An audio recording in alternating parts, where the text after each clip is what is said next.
Hey guys, and welcome back to this channel. In this video, I'll be showing you guys how you can get extra exhibition passes for free in Heartopia. So you are going to go to the Modular Streets module here, and then we're going to go to the current season collection points. If you press on this, as you can see, if you keep earning more stars and points, you can get exhibition passes. It is time limited, but it's good enough. You will get 6.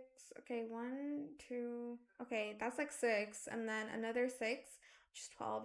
You'll only get 18, but that's better than nothing, I guess. But that's how you can get free exhibition passes.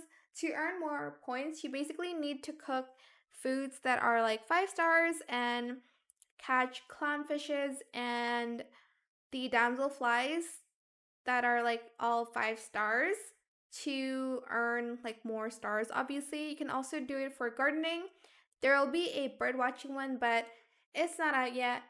But yeah, that is it for this video. I hope it was helpful for you guys. Don't forget to like, comment, share, and also subscribe to this channel if you haven't done that already. If you have any more questions about this video, just leave it in the comment section down below. And I will try my best to answer them all for you guys. And if you found this video helpful, please click the thanks button as well. That is it. Thank you so much for watching. Bye.